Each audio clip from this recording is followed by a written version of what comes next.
Shalom saudara-saudara. Hari ini kita melihat kegembiraan yang luar biasa. Tuhan sedang menyatakan lebih banyak pewahyuan di dalam firman-Nya. Dan di dalam sesi ke-11 ini, kita akan melihat lebih banyak tentang nubuatan Daniel dalam Daniel 9:24 sampai 27 atau 70 kali 7 masa atau disebut juga 70 minggu yang menubuatkan satu masa 490 tahun. Nah, tujuan minggu ke-70. Nah, kita sudah melihat 69 minggu atau 69 kali 7 sebelumnya. Tapi sekarang kita mempunyai fokus kepada 7 tahun terakhir atau 1 kali 7 masa terakhir. Dan kita melihat bahwa maksudnya adalah untuk meneguhkan perjanjian kekal selama 7 tahun. Kita lihat ini adalah maksud kedatangan kedatangan Yesus pertama kali itu.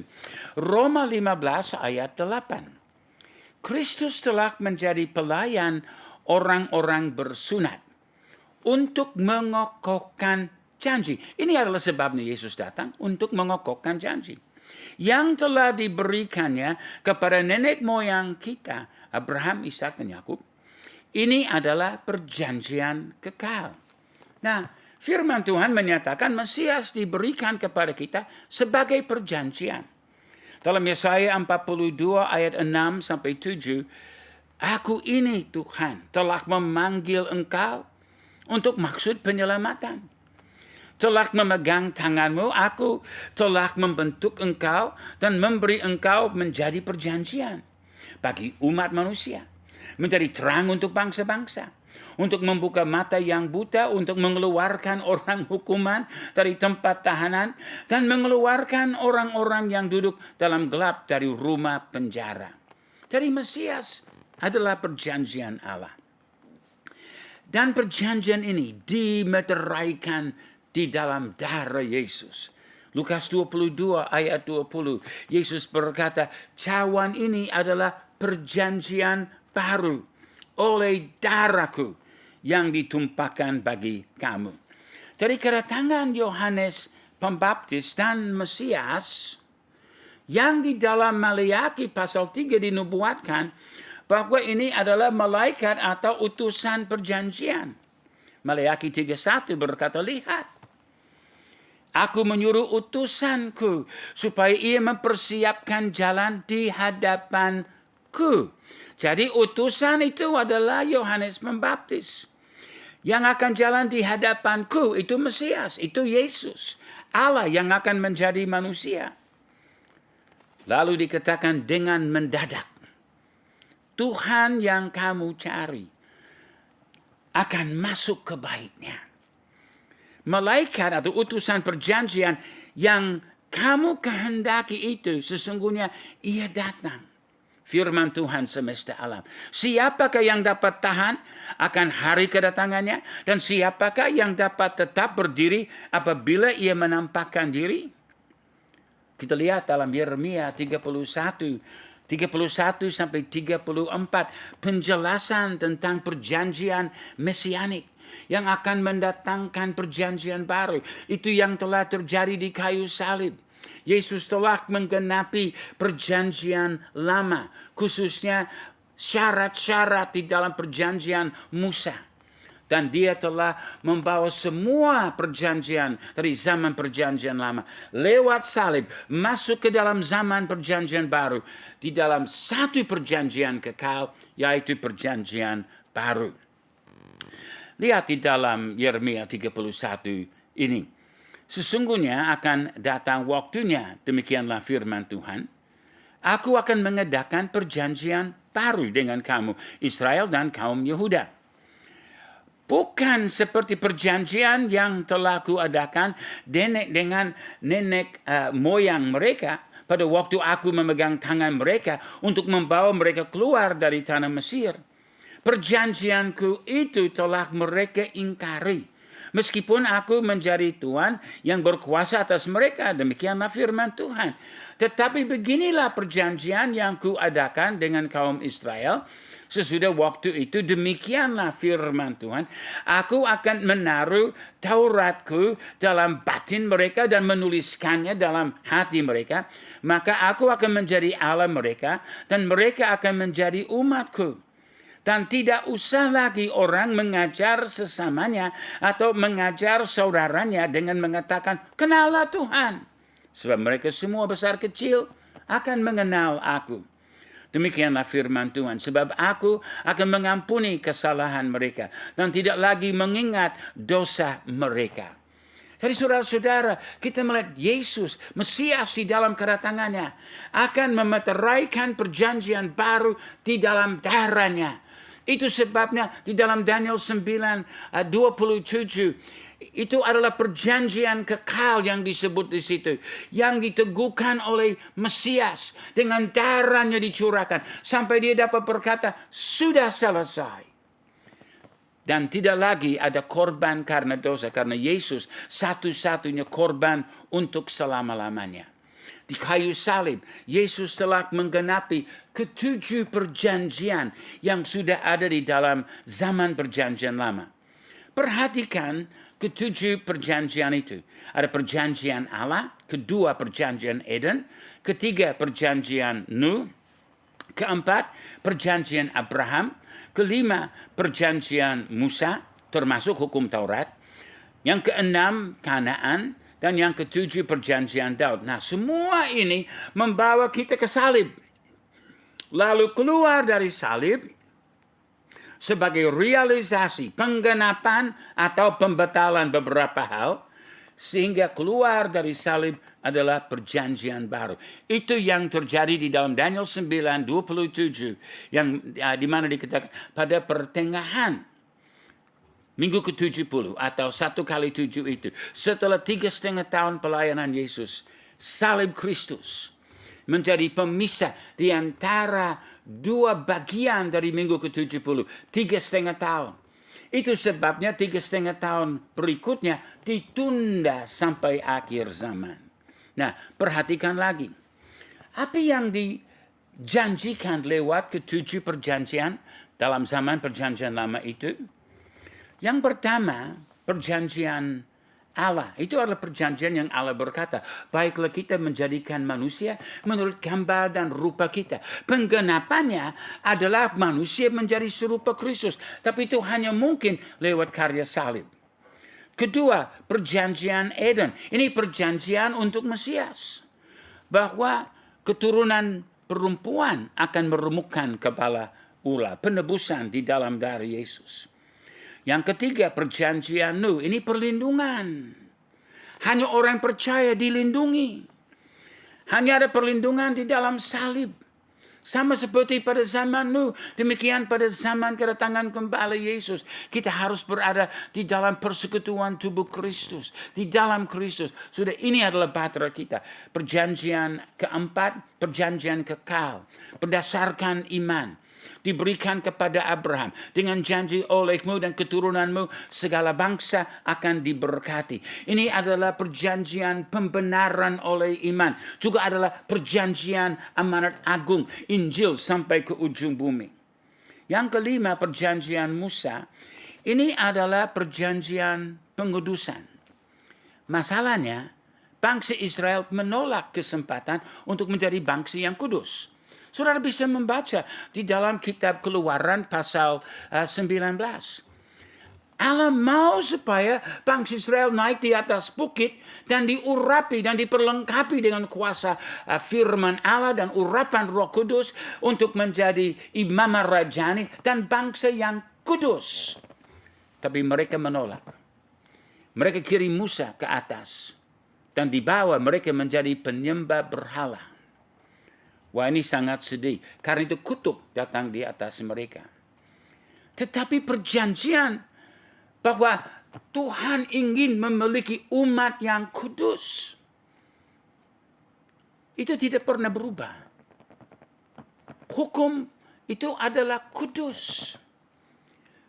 Tetapi dalam Roma 8 kita melihat bahwa hukum Taurat zaman Musa lemah. Dikendalikan karena kedagingan kita. Kita tidak sanggup karena kedagingan. Tapi lewat salib, kematian atau kedagingan dimatikan.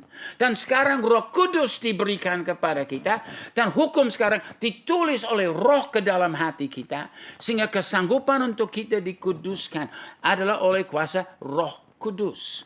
Yang mengubahkan kita. Seperti 2 Korintus 3:18. Kita diubahkan dari kemuliaan kepada kemuliaan. Oleh kuasa Roh Kudus. Supaya kita boleh menjadi segambar dan serupa dengan Kristus. Perjanjian yang keenam adalah perjanjian Kanaan. Warisan. Umat Israel diberikan warisan. Warisan di dalam negeri perjanjian. Lewat salib. Kanaan kita. Ini bukan cuma tanah fisik. Tapi kita menjadi ahli waris bersama dengan Yesus. Ini adalah warisan kita. Kita sewaris bersama-sama dengan Kristus. Ini adalah Kanaan kita.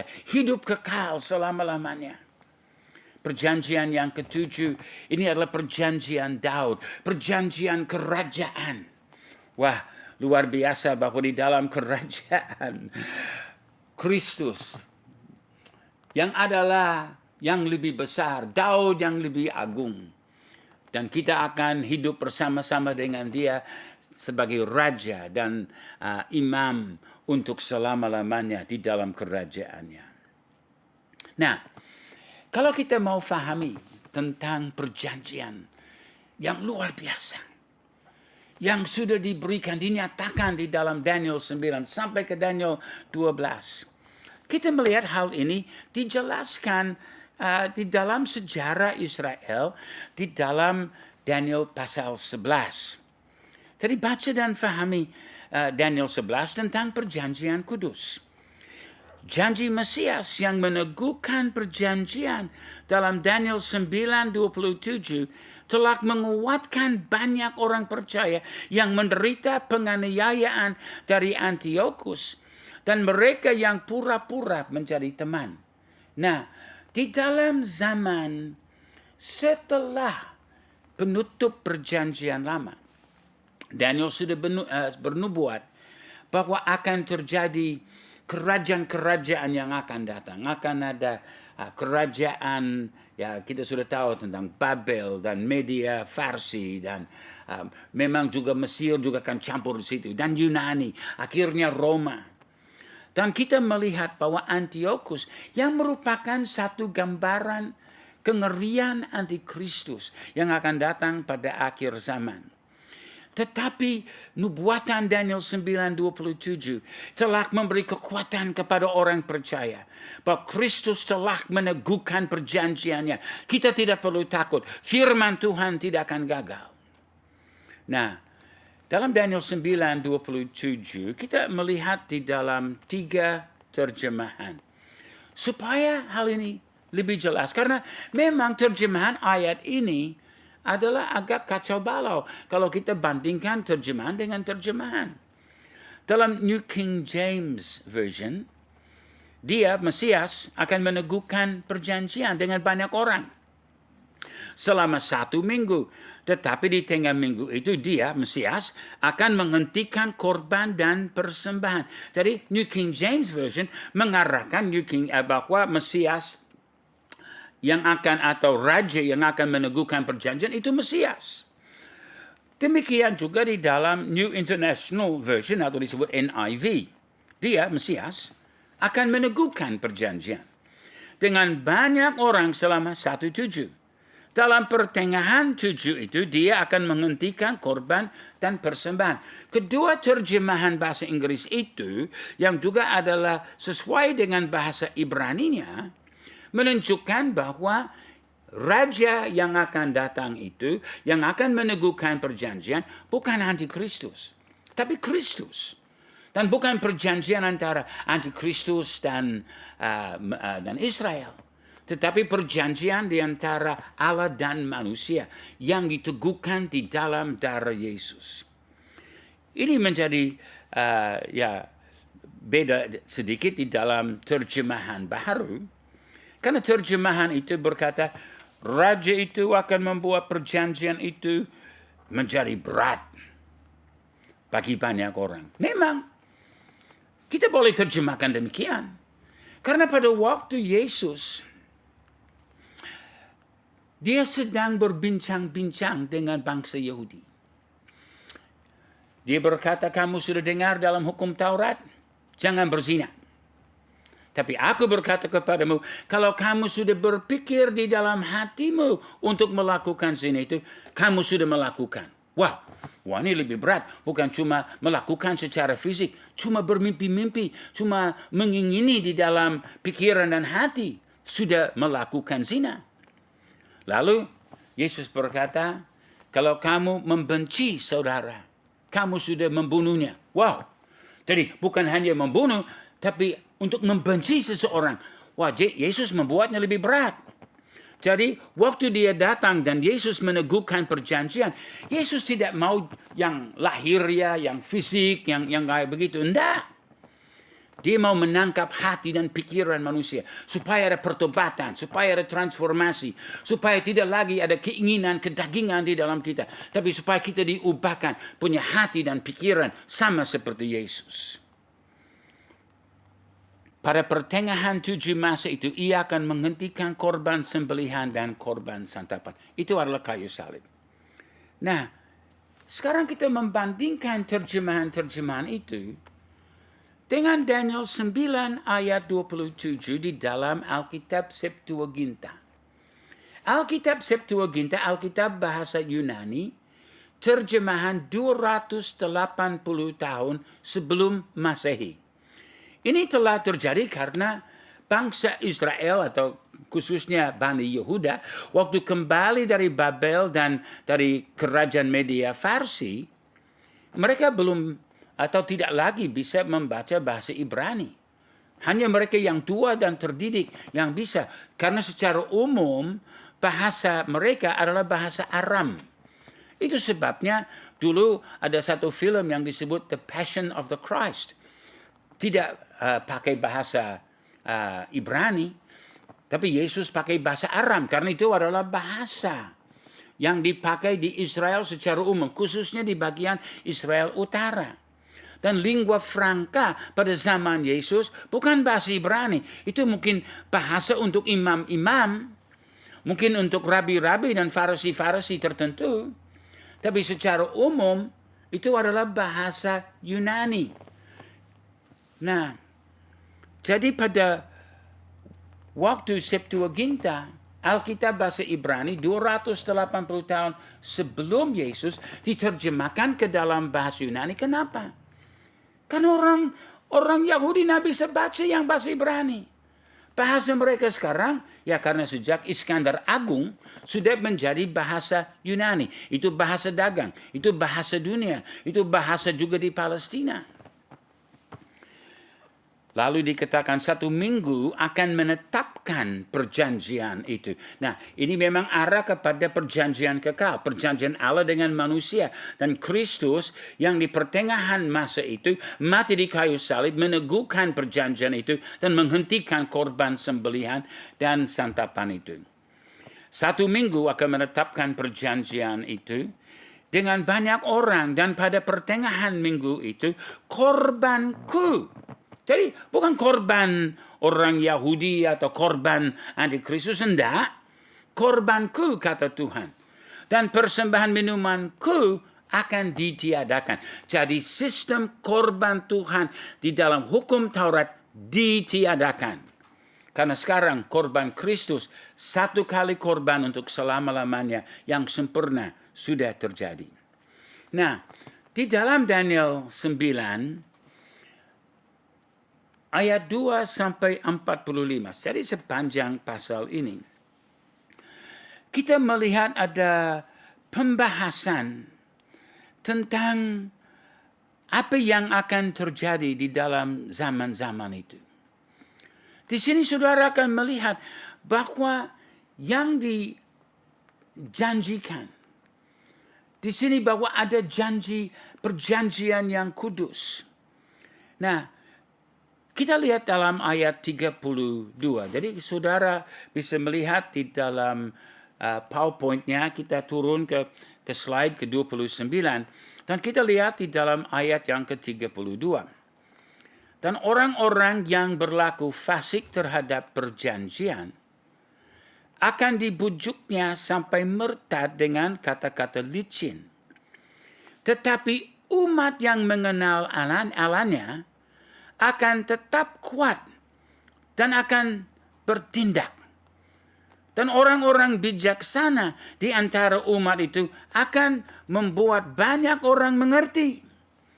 Tetapi untuk beberapa waktu lamanya mereka akan jatuh oleh karena pedang dan api, oleh karena ditawan dan dirampas. Sementara jatuh, mereka akan mendapat pertolongan sedikit dan banyak orang akan menggabungkan diri kepada mereka secara berpura-pura. Jadi kita melihat ada beberapa hal akan terjadi. Umat Tuhan akan mengalami aniaya. Kita melihat bahwa orang percaya yang sungguh percaya akan meyakinkan banyak orang untuk juga turut menjadi percaya. Dan yang ketiga, kita melihat ada orang lain yang pura-pura datang bergabung karena ingin melemahkan apa yang sedang terjadi. Nah, ayat 35, sebagian dari orang-orang bijaksana itu akan jatuh. Jadi tidak semua yang akan sanggup bertahan. Supaya dengan demikian diadakan pengujian, penyaringan, dan pemurnian di antara mereka. Sampai pada akhir zaman.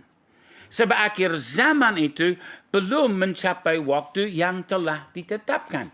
Sebagaimana dinubuatkan di dalam Zakaria 13 ayat 8 dan 9. Kita melihat akan ada pemurnian. Kita melihat bahwa sepertiga dari orang percaya akan gugur total, murtad. Sepertiga, nah ini adalah mereka yang akan dilemahkan. Ini adalah mereka yang nanti akan masuk ke dalam zaman Antikristus. Dan mereka di situ akan harus pilih. Percaya Yesus dan dipenggal kepala atau menolak Yesus dan terima cap 666. Nah yang pertama tadi yang gagal, mereka terima cap 666. Tapi sepertiga yang kedua ini, mereka akan mempertahankan iman dan dipenggal kepalanya, menjadi pemenang.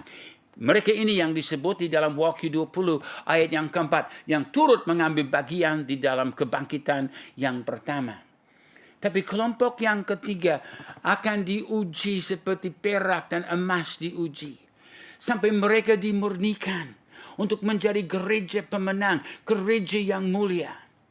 Nah, ini yang disebut di sini bahwa akan terjadi penyaringan dan pemurnian di antara mereka.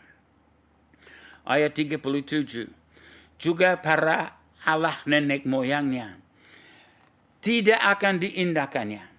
Baik pujian orang perempuan maupun Allah manapun juga tidak akan diindahkannya. Sebab terhadap semuanya itu, ia akan membesarkan diri. Tetapi sebagai ganti semuanya itu, ia akan menghormati dewa, benteng-benteng dewa yang tidak dikenal oleh nenek moyangnya, akan dihormatinya dengan membawa emas dan perak, permata, dan barang-barang yang berharga. Dan ia akan bertindak terhadap benteng-benteng yang diperkuat dengan pertolongan dewa asing itu. Siapa yang mengakui dewa ini akan dilimpahi kehormatan. Jadi kalau orang mau terima angka 666 itu, ya akan dihormati. Oh, luar biasa. Penganiayaan terjadi pada akhir zaman terhadap orang-orang yang kudus, yang pegang kepada perjanjian Allah. Ayat 40, tetapi pada akhir zaman Raja Negeri Selatan akan berperang dengan dia, dan Raja Negeri Utara itu akan menyerbunya dengan kereta dan orang-orang berkuda dan dengan banyak kapal, dan ia akan memasuki negeri-negeri dan menggenanginya dan meliputi semuanya seperti air bah. Juga tanah permai akan dimasukinya dan banyak orang akan jatuh. Tetapi dari tangannya akan terluput tanah Edom, tanah Moab, dan bagian yang penting dari Bani Ammon. Ia akan menjangkau negeri-negeri dan negeri Mesir tidak akan terluput. Ia akan menguasai harta benda emas dan perak dan segala barang berharga negeri Mesir dan orang Libya serta dengan Ethiopia akan mengikuti dia. Wow. Ayat 44. Tapi kabar-kabar dari sebelah timur dan dari sebelah utara akan mengejutkan hatinya. Sehingga ia akan keluar dengan kegeraman yang besar untuk memusnahkan dan membinasakan banyak orang. Ia akan mendirikan kemah kebesarannya di antara laut dan gunung permai yang kudus itu. Tetapi kemudian akan menemui ajalnya. Dan tidak ada seorang pun yang menolongnya. Jadi kita melihat di akhir zaman ini. Ini semua berbicara tentang roh-roh yang akan bergerak sampai akhir zaman. Memang umat Tuhan akan disaring. Tapi yang pegang kepada perjanjian Allah, mereka yang sudah kenal Allah mereka dan Allah kenal mereka, dan mereka akan menjadi pemenang. Tapi yang lain, mereka yang akan gugur dan jatuh dan menjadi pengikut roh antikristus, ini adalah bahaya. Dan sudah dinubuatkan kepada kita. Nah, kalau kita sudah sampai ke Daniel 12, Daniel ingin tahu kesudahan semua ini. Itu sebabnya dalam Daniel 12 dikatakan sisa waktunya hanya 3,5 tahun. Bukan 7 tahun. Jadi bukan bahwa akan ada rapture sebelum 7 tahun itu. Nah, hanya ada 3,5 tahun sisa. Kan 3,5 tahun pertama itu adalah pelayanan Yesus untuk menggenapi perjanjian sampai dia memeteraikannya dengan darahnya di atas kayu salib. Nah, perhatikan di dalam gambar yang kita sedang pelajari ini. Nubuatan Daniel 29:24 sampai 27. Perintah Kores tahun 457. 7 kali 7 sampai kepada penutup perjanjian lama. 62 kali 7, ini 434 tahun, sampai tahun 26 waktu Kristus sudah diurapi dan juga dibaptis dengan air. Lalu dia memulai pelayanannya selama 3,5 tahun. Sampai di pertengahan minggu ke-70. Atau 1 kali 7 masa itu. Dia disalibkan. Dan sisanya ditunda sampai akhir zaman. Nah, dalam pelajaran berikut, kita akan melihat sesuatu lagi untuk melengkapi apa yang Tuhan sedang berikan kepada kita. Tuhan Yesus memberkati. Amin.